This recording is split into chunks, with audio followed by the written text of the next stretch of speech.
Welcome to Positive Talk with Kevin McDonald. Hey, that's me. Hi, and welcome to Positive Talk. Our show features the best positive stories and people from around the globe as we endeavor to answer the universal question of why am I here and what is my purpose? Understanding that can change everything, and knowing your greatness is fundamental to living your best life. So join us right now as together we work to create the adventure of our lifetime.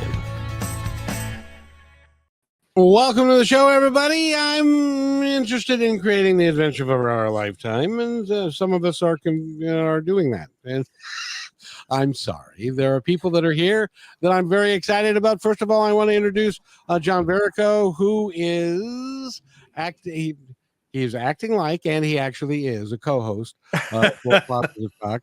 And we're excited to have him here. He adds a lot to the show and difference of perspectives and all that kind of stuff. He was in public relations and media for longer than I've been alive. That's how old he is. It's pretty amazing, quite frankly. And rocks don't live that long. So, and we have a wonderful guest for the show today. And John, it behooves you to introduce our guest and see if you can pronounce your name, because I can't. It's really easy. It's Amethysta Herrick, right? There we go. Yes, and we're going to call you Ami. We're just going to call you Ami just to make it easier on the tongue throughout the show. But I love the name it's Amethysta. Easy for everybody. Thank you. And where did that come from? Well, the main thing. So I like purple. I don't know if there's anything about my presentation that might indicate that, but I do like the color purple. And originally, right, there you go. Originally, this was applied to a video game character. No kidding. And at some point, I had a very wise woman say to me, okay, well, now you can be Amethysta. This is before I started gender transition. And that's where the name comes from. So it was really more given to me than anything, because I certainly never intended to use it. But there you go. It's an interesting I think it's a remarkable name. You know, I love names, because I met, you meet people from all over the world and they have all kinds of interesting names. And I met a young woman named Abra.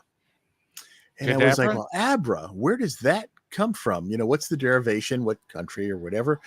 And she said, hippie. I said, excuse me? She goes, yeah, my parents were always drugged out. And so my real full name is Abra K. Deborah. It's like, Abra. That's amazing. Deborah. That's terrible, but lovely at the same time. Yes. Right. Anyway, welcome to the show. There's nothing quite like drugged out hippies to lead off the show with. It's always good. But I got to tell you, I mean, the reason that I wanted to have you on the show is because on your website, on the very front part of your website, it says, enabling every human to experience who they are without boundaries. And I love the premise of that. I wish that we could follow through and everybody would be just fine with that, because it doesn't concern them anyway. But I digress. Thank you for doing what you're doing. Of course.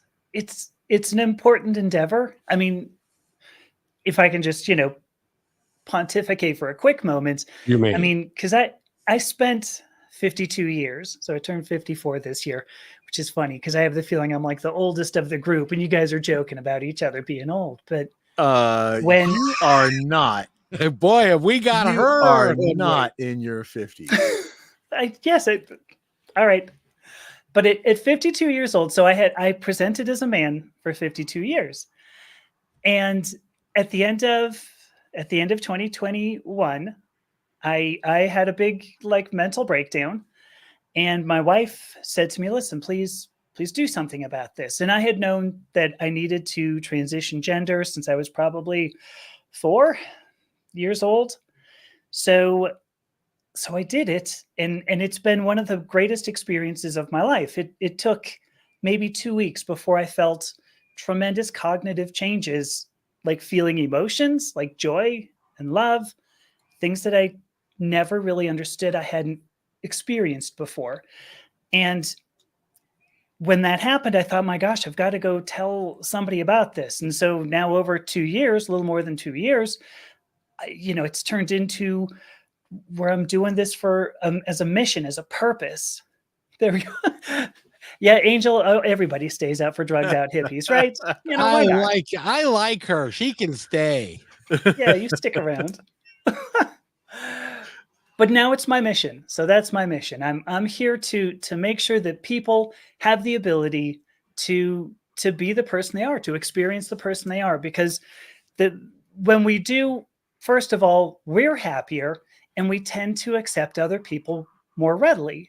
So we feel better and the world is, as a whole, is better. So that's my purpose in life now. It's my purpose. Congratulations. That is a tremendous Thank you. purpose, and I'm glad you found your passion. Yes, thank you. So many people don't find their passion, and your passion was, and how you got there was a little bit more complicated than most people. Yes, for the most part. I mean, I think everybody has hidden parts of themselves. You, Kevin, you, John, have parts that you. I don't know what you're talking about. It's not what I was going. It's not what I meant, Kevin. Mine is my Different. waistline. No, I'm kidding. Yeah. See, I did not. That's not what I meant, guys. Yeah, I'm just teasing. Go ahead. Not what I meant. But we have parts that we don't want to show to the world because, in some way, we're ashamed of them. They don't fit what social expectations are. They don't fit what society would want us to be. Well, and a lot of people don't want to share a vulnerability at all, either. Oh, for sure. So let alone that other part of it too, like and it's always what will the others say? What will other people say? You get a lot of that kind of thing as well. But then there's also something about admitting that you have something that is bothering you, something that is wrong in your life that you want to change, but you're fearful of making that statement or sharing the fact that, or being that vulnerable and sharing all of that. Right. So what you did was extraordinarily brave and so wonderful that you were able to do it. Thank you. But to follow up on, you used, wow, I should probably finish the sentence. You used the word wrong. You used the word wrong. And I want to challenge that. Intentionally. I did that intentionally. Oh, did you? Oh, yes, it was really well done. Bring it on. Because it triggered me. No. But when we say wrong, we think it's wrong is the thing. And usually that thinking it's wrong comes from the environment around us, not us. I mean, because if we like something, then we like it. I mean, it's not something that you go, you liking something is not right or wrong unless the social environment around you says, well, we don't support that. So they can accept. I was using wrong from the other side of it. How so? Well, because you were presenting as a man and you felt wrong in that body. Oh, I see what you're saying. Right. So you desired to make a change because something was not right with where you needed to be. True. But you didn't want to admit that there was something wrong with your current state. It's a good point. And the reason I didn't, I mean, there's a lot of reasons. First of all, nobody, I don't know if you've noticed, if either of you has listened to the news at all recently, but there's somewhat of a backlash against the transgender community because people think that it's weird that, we get told, or I have been told anyway, that there's basic science, and basic science has to do with genetics that define certain aspects of yourself. Now, it so happens I have a background in genetics, and so part of what I do is debunk BS like that. But aside from, thank you. Aside Excellent. from that, we get taught these things, and we don't challenge them. So I presented the way I did, not because I thought that I was wrong for knowing who I was, but because I thought the rest of the world would. And I mean, there's a bigger reason too. My wife and I had a son. And when we had a son, it was I mean, how was I supposed to rectify the two? I thought I was going to have a daughter, and I thought, hey, no problem. I'll just be able to talk about dresses and makeup and everything. But no, we had a son, and I went, ooh, I've got to be a father. Sons need fathers, and fathers are men. Fathers were not who I was, and so that's a very emotional part of that whole journey is being able to accept that my son is actually better served by somebody who knows who she is than somebody who doesn't, despite what social expectations might be. And for what it's worth, my relationship with my son is orders of magnitude better than it was before I transitioned. My whole world. How old is your son? They turned 13 this year. So in July. Did you have twins? No. Our That's son their now, identity. yes, it uses they them pronouns. So Gotcha. And help me here, because there are a lot of people who, out of ignorance, don't have any idea what we're talking about, but they may not have a resentment towards it or a predisposition to hate it. They just don't get it. right. And I can't think of anybody better suited than you to tell them they why that's more important than he, she, or you know what I mean? Just how can somebody that is in, well, I've said enough. Go ahead. So there's just gonna make myself crazy. when we think about gender identity, because people have said, now we're perverting the English language, which incidentally, I am a huge grammar nerd and punctuation. I think these are very important. I typically know when to use predicative case when I'm doing something. I'm a big proponent of the Oxford comma. Thank you. And so I can't even pronounce predicative, whatever that was. Go ahead. I know, right? So I was very, when I first met somebody who is non-binary, I was like, oh my gosh, really? Do I have to call you they? Because they is plural. They is not singular. So, but then I started thinking about it, because if I were to ask you, John, I'm going to ask you first, do you feel feminine? It's funny you should say. My wife says I'm very much in touch with my feminine side. So, yeah, I mean, I do have a relationship with femininity. Let's put it that way. All right, but you're wearing a beard. But I still predominantly identify as male. Sure. Okay. And then How's Kevin, if I asked you, do you feel very masculine? Certainly not anymore. When I was in my when I was in my teens and was an athlete and all that stuff. Now I'm just an old person. But it depends on what you define as femininity. If does it mean that because I'm kind and am thoughtful of other people's feelings, and does that make me feminine, or does that make me, see, in my world, that makes me a decent human being? Agreed. Agreed. And in which case, so John, you said you're in touch with your feminine side. Kevin, you've now said there are aspects of behavior. There are behaviors that we would label as feminine, but that's just a good that we person. Attribute to femininity. Right. Case, Compassion and kindness, and bitchiness, all of those. Right. Give me a little bit more. We're only 14 minutes in. Within the next 45 minutes, I'm sure the bitchiness will come right out of me. I just got to say this. I love you, Amy. You're awesome. Amy. Thank you. I screwed up your name already. Close enough.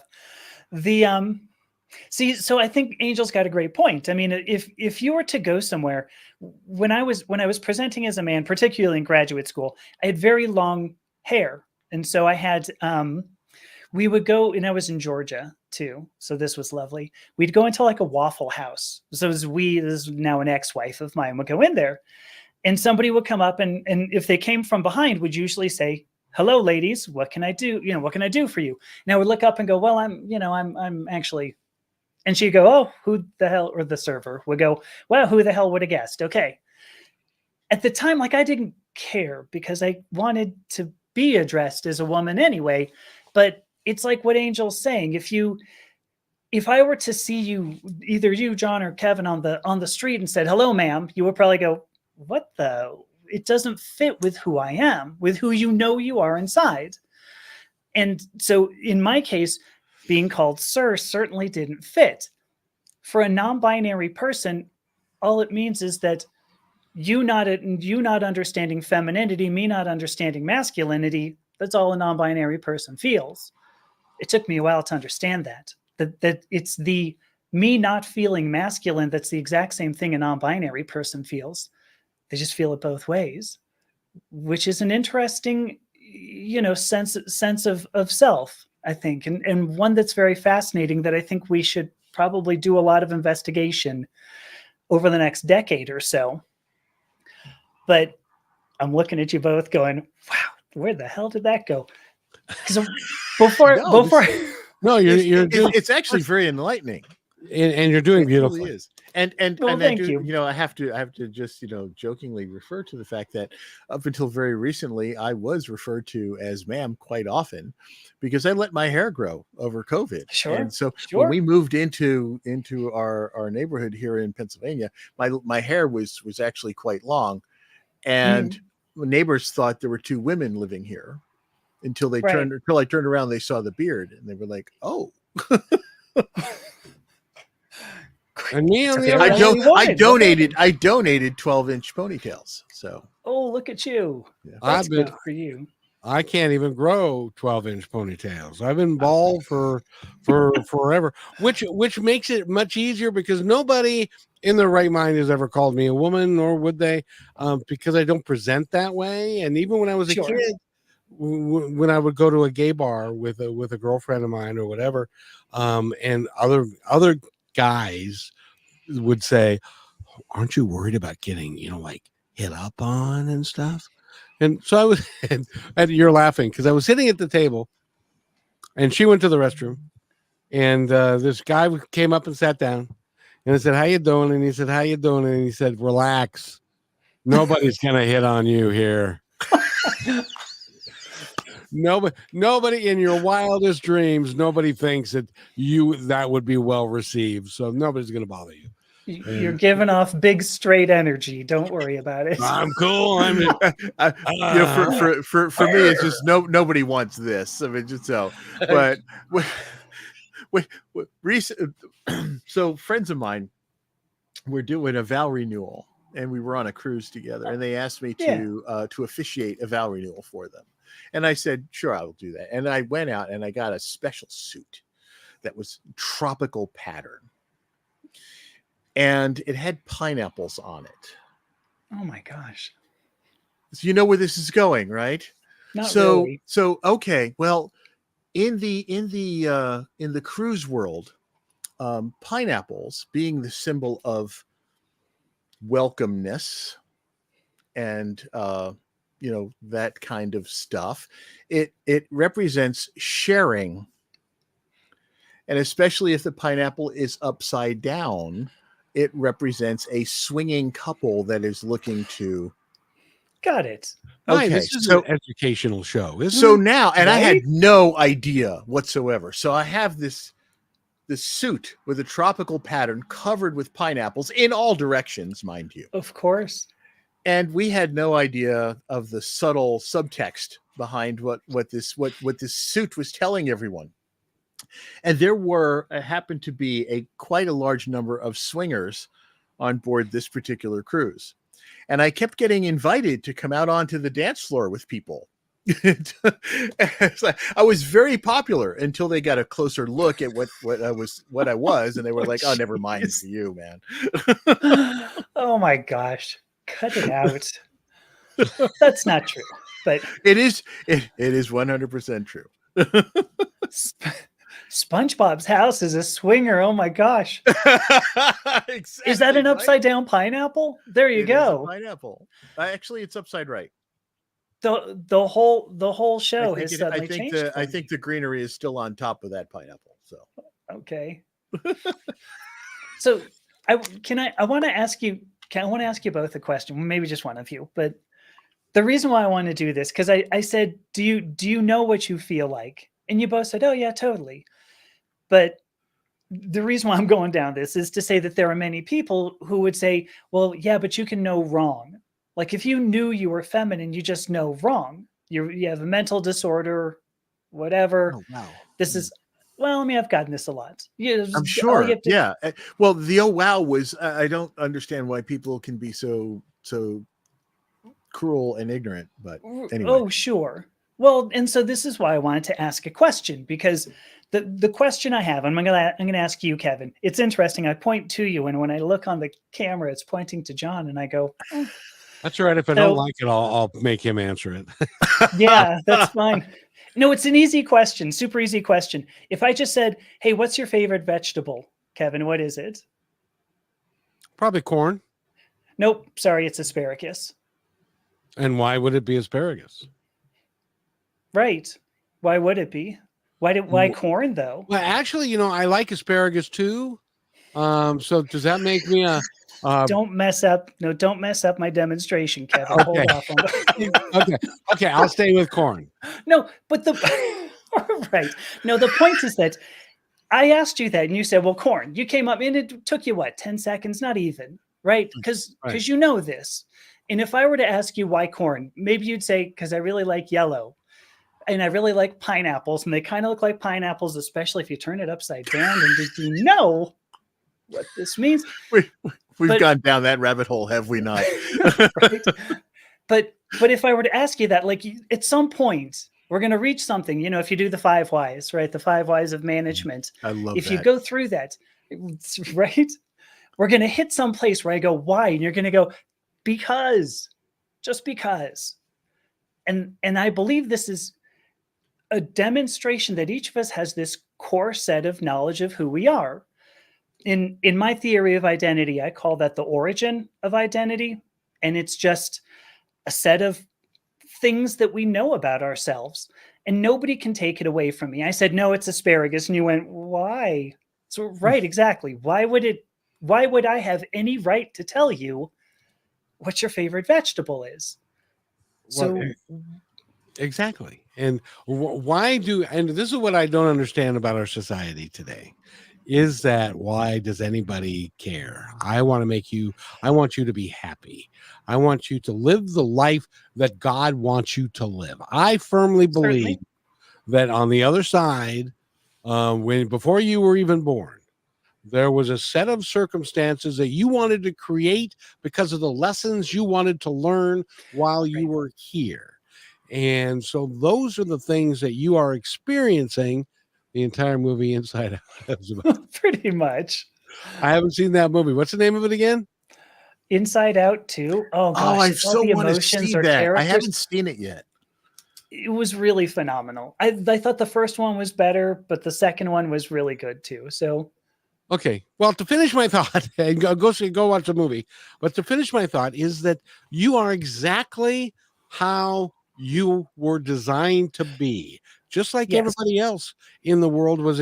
And unless you are a right-wing knuckle-dragging guy that hates everybody, in which case you're living in fear, and you need to get out of living in fear and live in something else other than I hate everybody.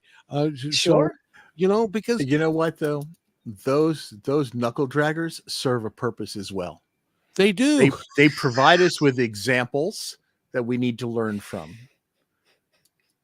As long as they don't take it to the place of, because of God, I believe in this, and therefore you are wrong, and you're going to hell because of what. Right. It's like, number one, how the hell do you know? Number two, it's none of your goddamn business anyway. Excuse me. It isn't. There's a verse in Genesis, and forgive me, I haven't actually pulled it up yet, but there's a verse in Genesis, and I'm paraphrasing, but it says, God made humans in his image, male and female. Then this is a recent translation. And I'm going to make a really confident, educated guess that it's a recent translation, because I'm willing to bet that the ancient Hebrew, and I'm not a Hebrew scholar, but I'm willing to bet the ancient Hebrew, when that was written, didn't say male and female. Like, I doubt it was supposed to be like a science book. It was, first of all, it's supposed to be an allegory for practices, Kabbalistic practices. Right. But aside from that, I think that, this is a translation. This is a translation where you have now religious people who are going to adopt words from science, stick those in there, and then say, see, God made male and female. Therefore, science is right. First of all, science is right. And anybody who goes against science is wrong. And so I go against science because apparently I'm neither male nor female, which is a misunderstanding of those two words in the first place. And but wait, God made man in his own image, male and female. Sure. Well, if his image is both male and female, what's the problem? Ooh, that's a good question. Kevin, I have. I gotta talk now. I gotta talk. In original translation of the Bible, Adam was created without a female. Mm-hmm, sure. He was created, and he was going to be master of the kingdom of the Garden of Eden. And his job was to name the animals and to create stuff. Well, Adam came to God one day and said, Lord, I'm lonely, and the magazine just doesn't cut it anymore.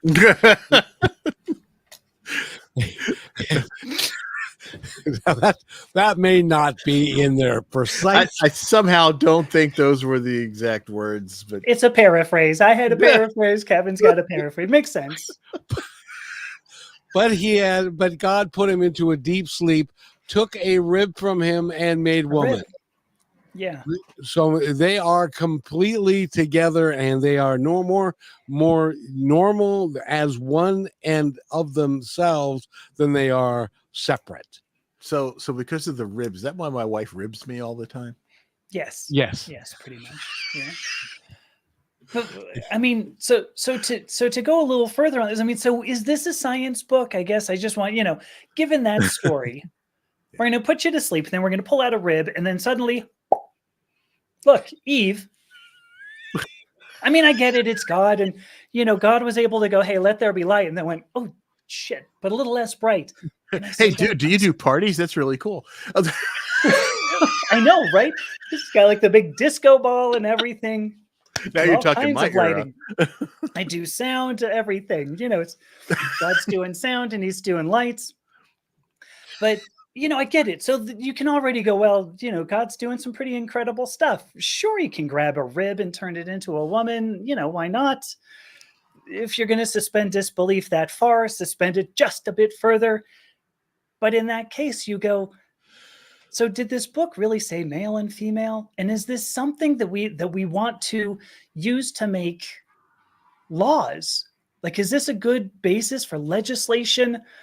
It's hard to justify this. How about that? There was one other point I was going to make, but I forgot. But I just love the biggest problem of all of this is that there we go. I love the apples thing. The biggest challenge to all of this is that mankind, just to use the term as a species, is just not mentally, emotionally mature enough to deal with gender. And I say this, I mean, I was in the Navy, and when I was serving, women weren't allowed on ships because, God forbid you have somebody with female parts, in the same premise, in the same environment as all of these horny males. All right. And because we have not matured enough to the point where, we don't start competing for the attention of others, whether it's no matter what gender they are, we just have not matured enough to accept people as people and stop looking at people by their parts. Right. Right. An interesting point, for what it's worth, is that I was I just was gonna. trying to I'm fill sorry. air, Kevin. Do you want Yeah, me? I know. I'm sorry. I was just gonna say, yeah, but I like certain parts. Well, I didn't say there was anything wrong, And but what's saying?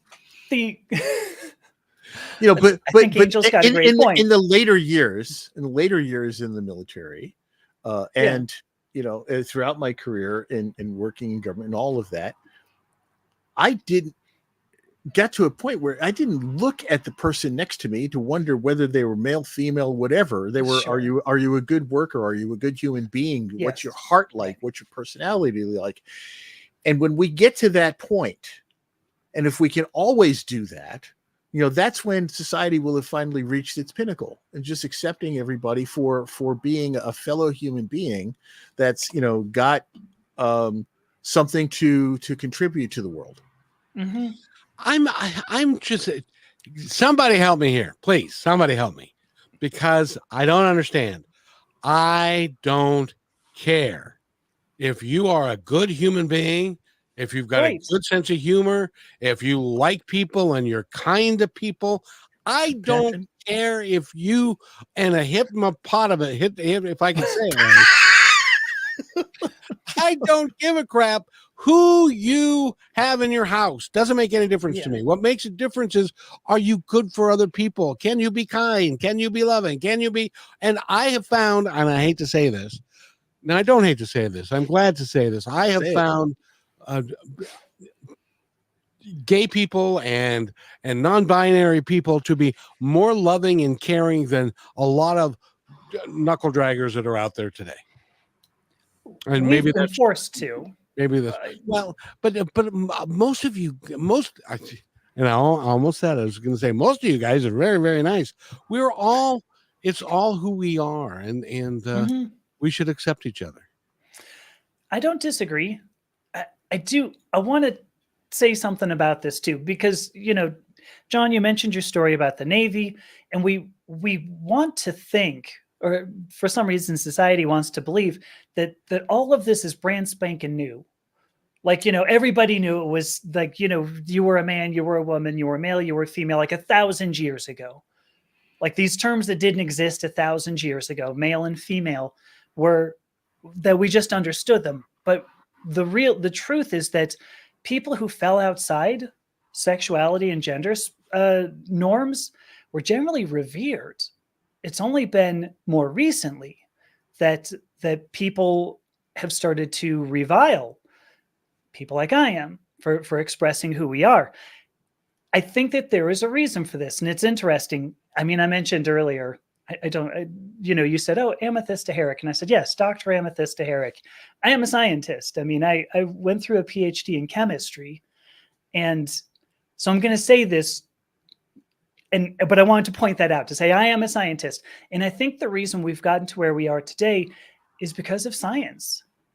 It sounds ridiculous, but as we've put more terms, as we've gained more understanding, we've wanted to limit as we've gained more understanding of the universe, we want to limit our understanding of humanity. And so we put these false, I Labels. don't want to call them truths, I mean false norms on our society to say, well, there is only male and female. There is only cisgender. There is only heterosexual. And it wasn't that far back that you have to go to see that, no, that wasn't even the case. Humanity has always understood there are people who fall outside of gender norms, sexuality norms. And my belief, thank you, Anthony. My belief is that, what was it? Oh, that was my belief. My belief is actually societies that accepted homosexuality and gender fluidity possessed an evolutionary advantage, that they were more apt to last a long time. Let's look at the Roman Empire.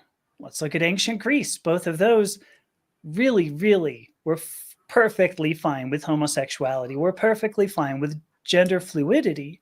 So, and both of those lasted a long time now, didn't they? There are other cultures that had trouble with gender with gender fluidity, and they're not with us any longer. But so I guess my point is, to sum up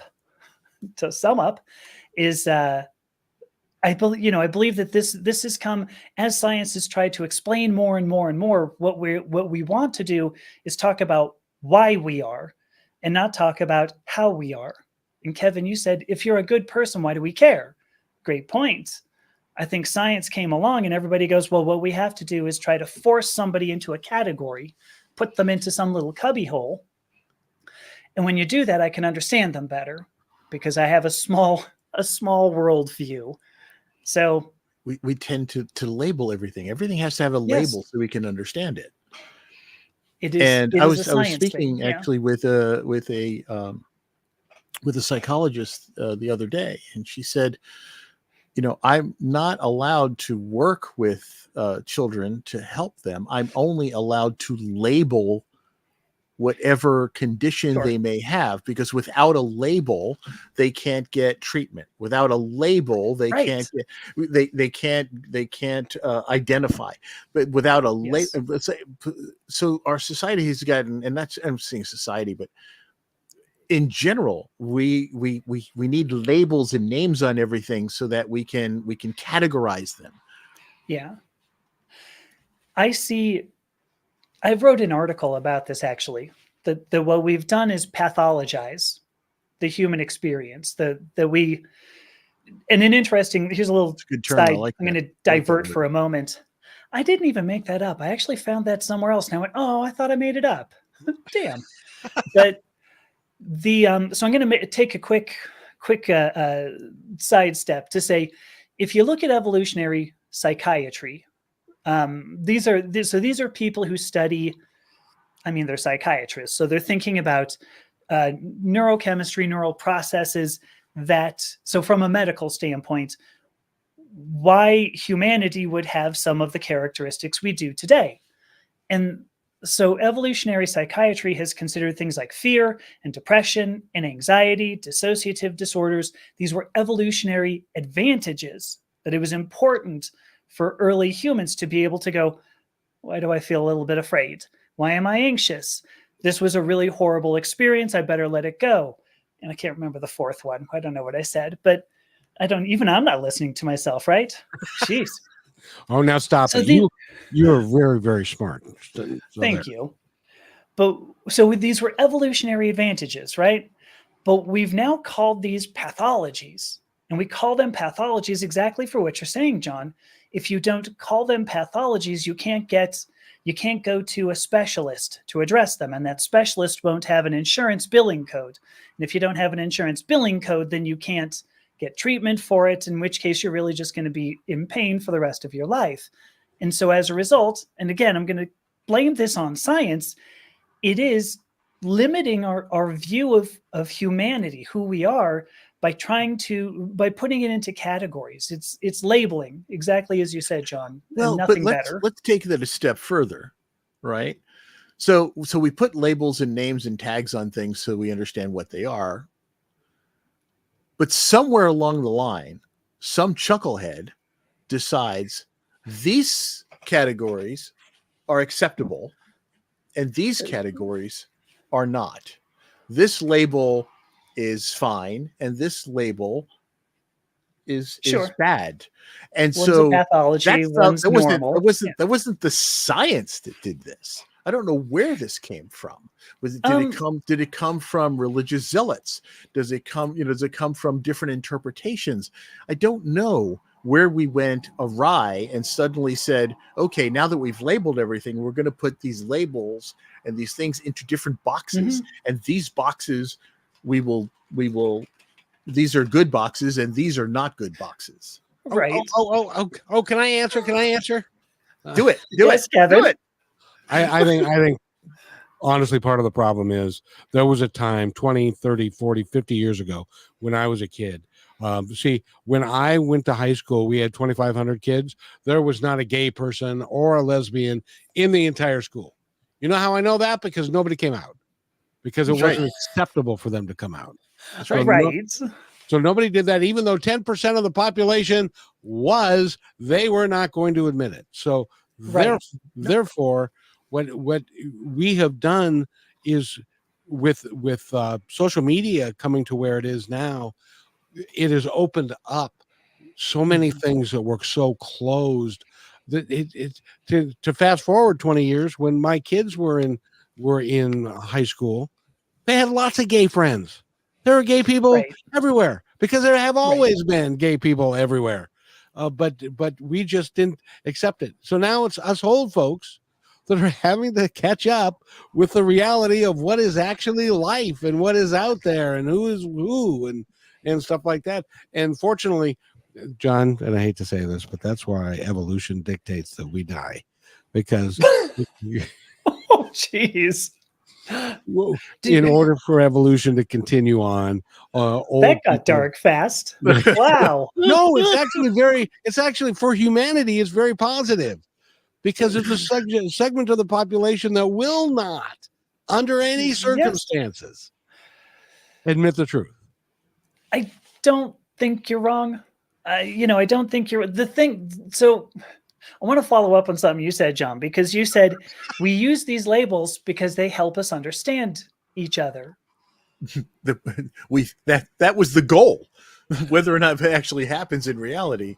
Right. Yeah. Right. And because I mean, what I would say, because if somebody were to say, "Oh, who are you?"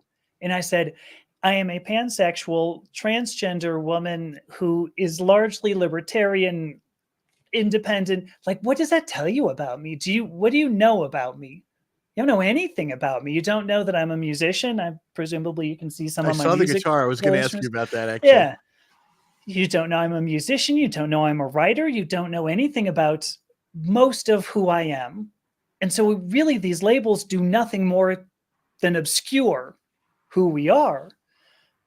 Because labels are, and this is something, because now I've spoken to many, many transgender people and cisgender, not to leave you guys out, just saying. And Angel is right, by the way. It is still not safe in many places for the LGBTQ community Absolutely. to come out. But what the hell was I saying? Was it good? I should. It was very good. You were talking about awesome. how Good. the labels, like one label may dominate all the other things about you. So we really don't get to know who you are, because you have one predominant label that kind of categorizes you and blocks everything else off. Right. Yeah. Oh, I know that was good, because I've spoken to many transgender people, and I like to do, so tell me about yourself. And when I first started talking to transgender people, they would say, well, I'm trans, non-binary, sapphic, demisexual, and would list off this huge list. It was like, here's 20 different labels. And I would go, okay, so tell me about yourself. Because those labels don't do anything. I have to ask a question. I'm sorry. I've never heard was it demisexual? Yes. Well, yeah, demisexual. What does that mean? That was one I hadn't heard before, if you don't mind. But sapphic, you've heard that one, you knew, huh? Okay. You're like, listen, I've read Greek poetry. I don't leave my house. I don't have any idea. Go ahead. So demisexual implies you need a Angel wants to take this one, but it implies that you that you need an emotional bond with somebody before you can really have experience sexual pleasure with them. And I'm making it one sentence there. I don't. That categorizes it in a way for me. Thank you. Sure. Okay. So, but we use a lot of labels that ultimately don't tell us who we are. Don't tell anybody else who we are. Because I mean, if I said, "Oh, I have purple hair," like, what does that tell you? Because I have had people say, "Well, you have purple hair. Clearly, you can't be that intelligent." Oh, okay. Because I have purple hair? Because I use hair dye? Like, where does that even fit in? Because I've had comments on YouTube. You know what? You lost me at the purple hair. I don't even care what you're going to say because you have purple hair. The end. I don't know. Ooh, that's a good way of saying that, Angel. I like that, Angel. Thank you for that. That was awesome. Fantastic description. Oh, yeah.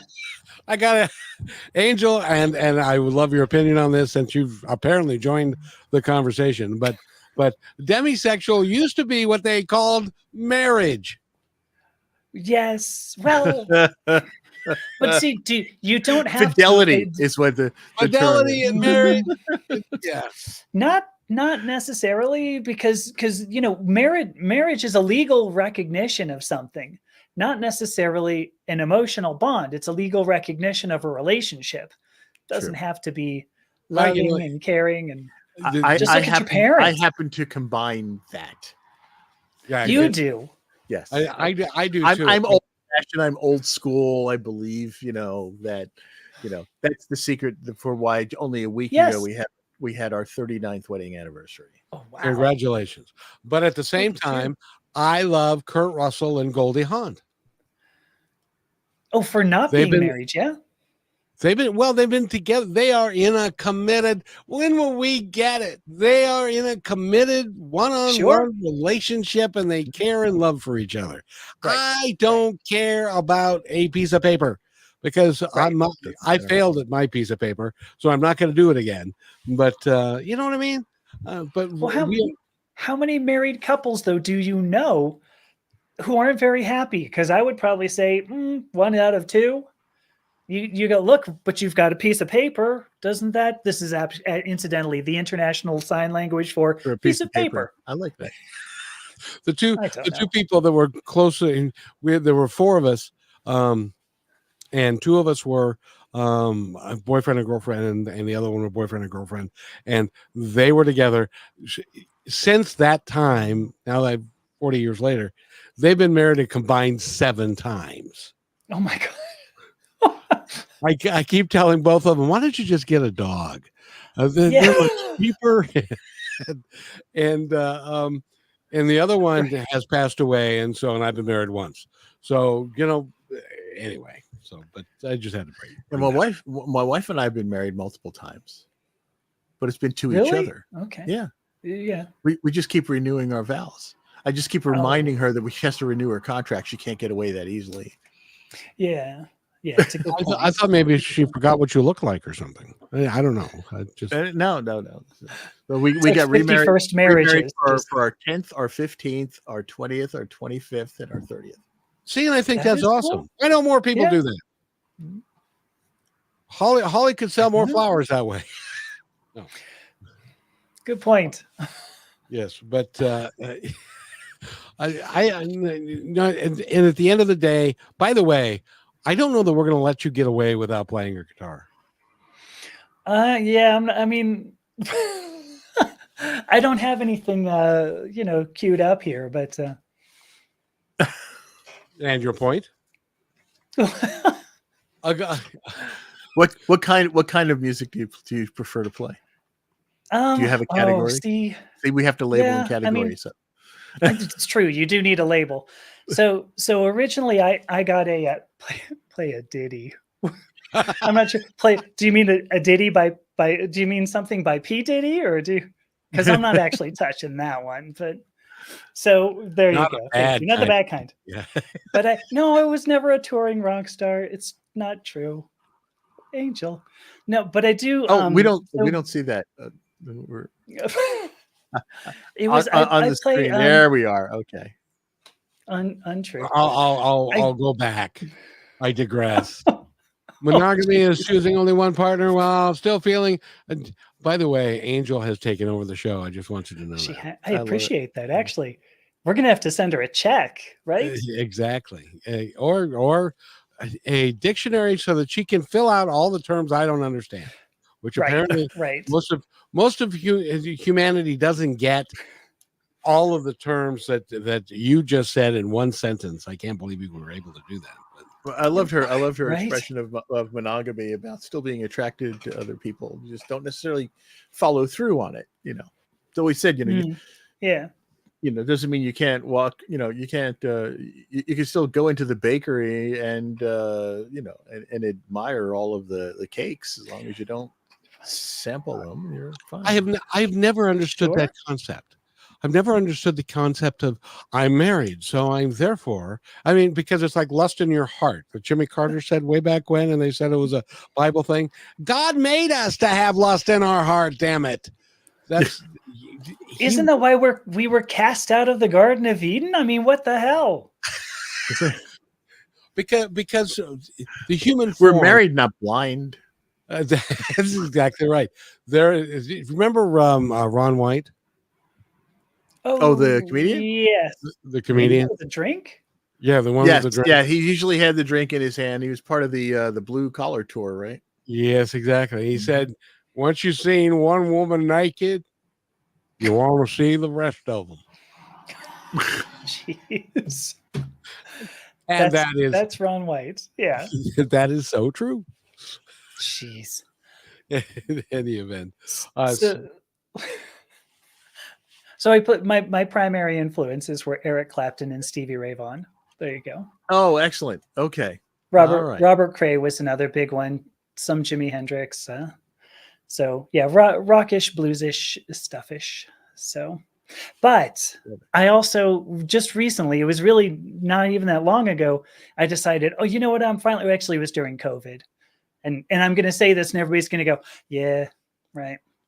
But I think I'm going to go learn music theory, and I think it was 2020. It was COVID. I know it was during the COVID thing. And so then I learned some music theory, and all of a sudden I went, wow, let me write songs that are different from, 12-bar blues. So now I've kind of branched out into like sort of a folkish, almost even a folk music.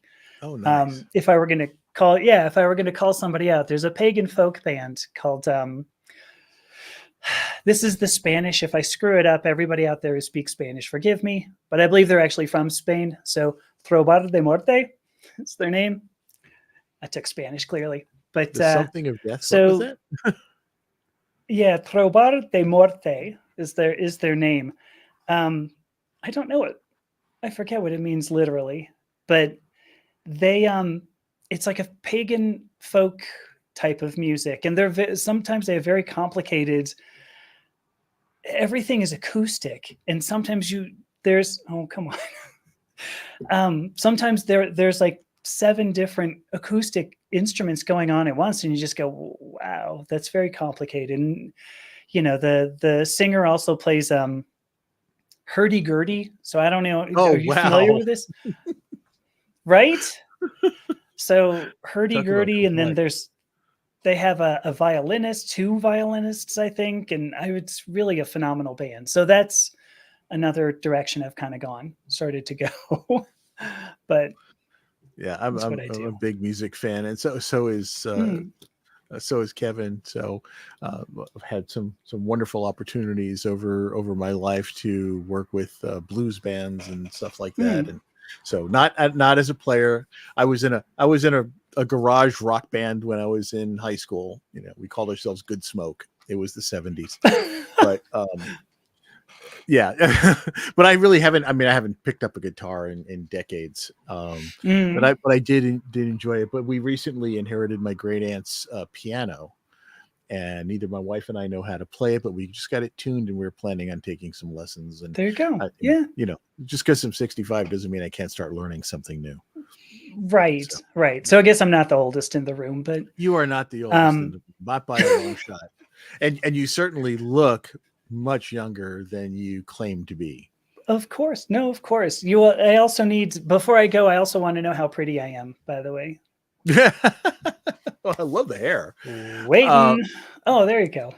That's good. But before we do run out of time, we would like to know a little bit more about what you're doing now and how you're helping others through these challenging times. Sure. And by the way, before we continue, you are very pretty. Thank you so much, Kevin. At least you listened. We'll work on John. I was going to say gorgeous, but see there. I just didn't want it. Yes. So you're very pretty. You're also very intelligent. You're very kind.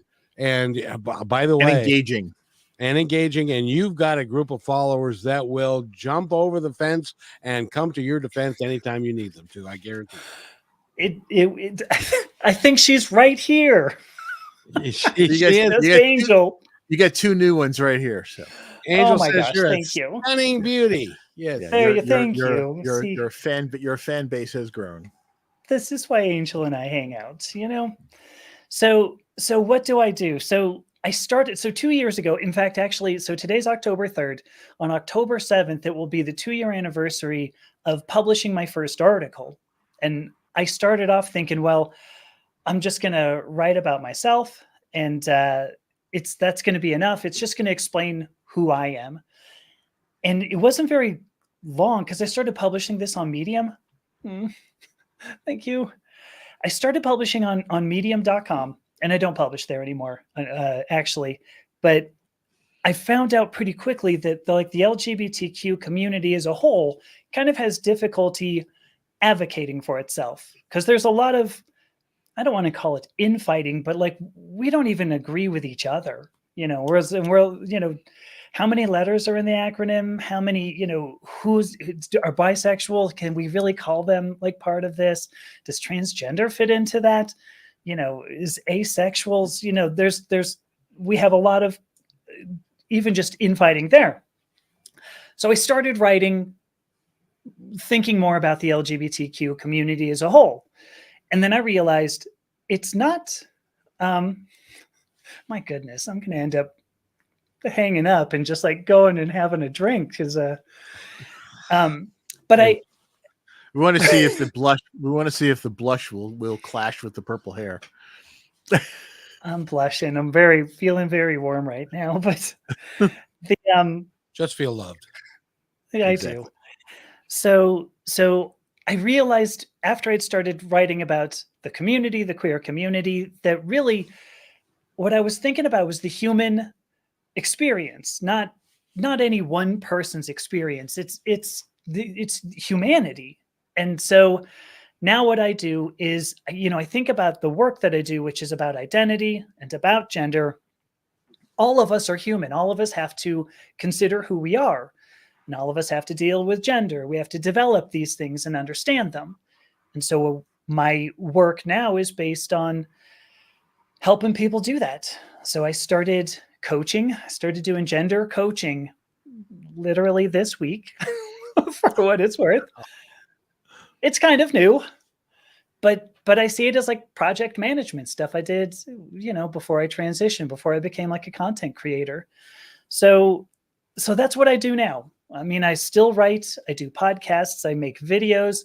Now I'm appearing here to talk with you guys. You said it at the beginning, Kevin, enabling people to be who they are without boundaries. And that's the key phrase there, that when you look inside, you're going to find who you are, you are, and nobody else can take that away from you. And what needs to be done is when you discover that, you need to bring that out into the world, because we need more people who are who they are. That sounded a bit like a tautomer, but too many people hide. We need people to be their authentic self. Mm-hmm. Absolutely. So that's what I do. And we also need and I know that phrase has gotten like really hackneyed in recent years and overused in the working world and all that other stuff, but it still comes down to what its basis is. I want to know people for who they are inside, and I don't give a crap about anything else. And young lady, if you would please tell us how to contact you. Yes. All right. So the best way to get in touch with me, I have a website. My personal website is amethysta.io. So it's like amethyst, the gem, with an A on it. If you put Amethysta into Google, by the way, there's a font, turns out, named Amethysta. So don't click on the font, but just about every place else is about me. So amethysta.io is my big one. My professional website is genderidentitytoday.com. That's where all my professional work goes. But amethysta.io has all of my social media networks, links to my YouTube, to my TikTok, to everything I do. So. And I'm sorry, the website you said was genderidentitytoday.com. It's got urgency to it. Yeah. That was the piece. That was the word that I missed. That's why I was writing it down and I wasn't writing fast enough. And yeah, I got to tell you, it has been our pleasure to have you here, and it's been great. And your entourage, it's been great to have Angel here and others. And we look forward to having you back. And Thank you.